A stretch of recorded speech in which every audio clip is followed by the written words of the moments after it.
Napakahalaga ng tubig sa lahat ng may buhay.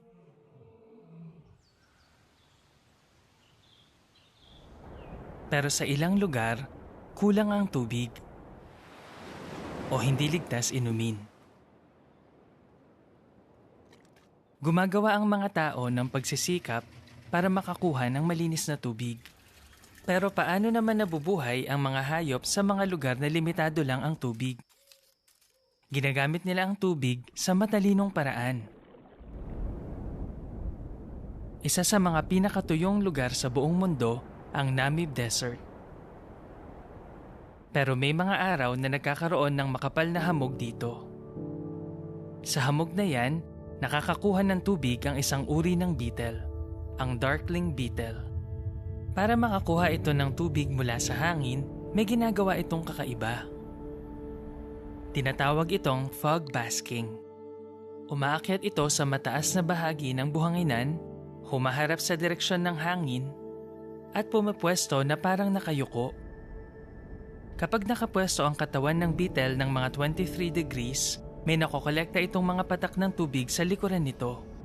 Pagkatapos, tumutulo ang tubig papunta sa bibig nito. Pero posible bang mabuhay ng walang iniinom na tubig? Kayang gawin yan ng kangaroo rat. Makikita ang mga ito sa tuyong bahagi ng North American West.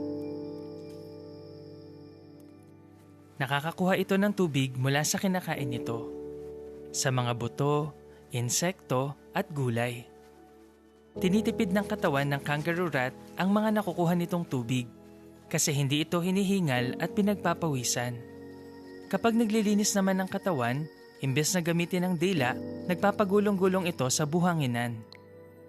Nagpoproduce din ang kidney nito ng ihi na kaunting tubig lang ang nasasayang. Kaya dahil sa mga ganitong pagtitipid ng tubig ng kangaroo rat, kaya nitong mabuhay nang hindi umiinom ng tubig kahit isang patak lang sa buong buhay niya. Pero di tulad ng kangaroo rat o darkling beetle, napapaligiran naman ng tubig ang leatherback sea turtle. Yun nga lang, tubig alat. Nakakakuha ng napakaraming asin ang sea turtle na ito mula sa tubig alat, pati na sa kinakain nito ng mga jellyfish. Pero kapag sobra ang asin sa katawan nito, pwede itong malason. Paano nito nilalabas ang sobrang asin? Umiiyak ito, pero hindi ito dala ng emosyon. May dalawang malaking salt gland sa ulo ng sea turtle.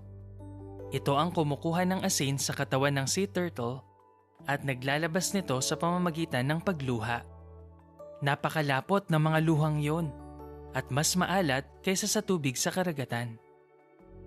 Sa pagtansya, naglalabas ang mga sea turtle ng mga 8 litro ng luha kada oras. Kaya sakto lang ang dami ng asin na natitira sa katawan nito. Sa kalikasan, ang mga hayop ay nakakapaghanap, nakakapagtipid, at nakakapaglinis ng tubig sa kahangahangang mga paraan. Ano sa palagay mo? Ang matalinong paggamit ba ng tubig ng mga hayop ay resulta ng ebolusyon o may nagdisenyo nito?